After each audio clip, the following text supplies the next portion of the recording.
వెండి ధరలు కొత్త రికార్డును సృష్టించాయి. మల్టీ కమోడిటీ ఎక్స్చేంజ్ ఎంసీఎక్స్లో వెండి కిలో వచ్చేసి 3 లక్షలు దాటింది.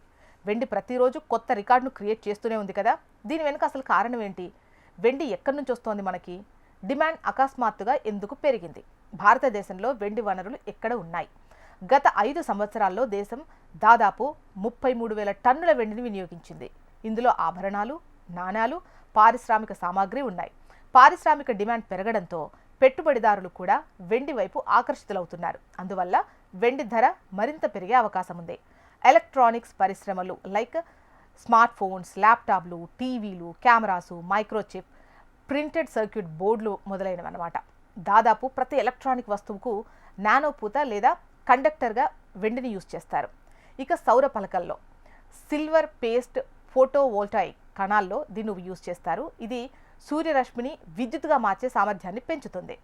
నెక్స్ట్ విద్యుత్ వాహనాలు, ఆటోమొబైల్స్, వైరింగ్, సెన్సార్లు, బ్యాటరీ ఛార్జింగ్ వ్యవస్థలు, అటానమస్ డ్రైవింగ్ చిప్స్ మొదలైనవి వెండి వినియోగానికి ప్రధాన వనరులు అని చెప్పొచ్చు.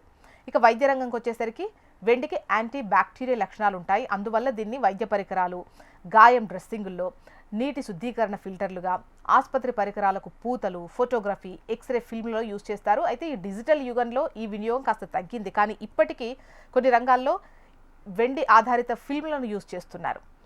ఈవీ టెక్నాలజీ బూమ్కి వచ్చేసినట్టయితే 2025 నుంచి 2030 నాటికి ఈవీ అమ్మకాలు అనేక రెట్లు పెరుగుతాయని ఒక అంచనా ఉంది. మరోవైపు మైనింగ్ ఉత్పత్తి తగ్గడం వల్ల మార్కెట్లో కొరత వచ్చింది. ద్రవ్యోల్బణం, ఆర్థిక అస్థిరత కారణంగా వెండి సురక్షితమైన పెట్టుబడిగా ప్రజాదరణ పొందింది. ఇక మన దేశంతో సహా అనేక దేశాల్లో గ్రీన్ ఎనర్జీ, స్వదేశీ ఉత్పత్తిని ప్రోత్సహించడం. భారతదేశం వెండిని ఉత్పత్తి చేస్తుంది, కానీ దేశీయ వినియోగం ఎక్కువగా ఉండటం వల్ల అనేక దేశాల నుంచి వెండిని దిగుమతి చేసుకుంటున్నాం. భారతదేశం మెక్సికో, పెరు, రష్యా, చైనా వంటి దేశాల నుంచి పెద్ద ఎత్తున వెండిని దిగుమతి చేసుకుంటోంది. పరిశ్రమ, ఆభరణాలు, ఫోటోవోల్టాయిక్స్ పెట్టుబడుల కారణంగా దేశీయ డిమాండ్ ఎక్కువగా ఉంది. కొన్ని శుద్ధి చేసిన వెండి ఉత్పత్తులు పరిమిత పరిమాణంలో ఎగుమతి అవుతోంది.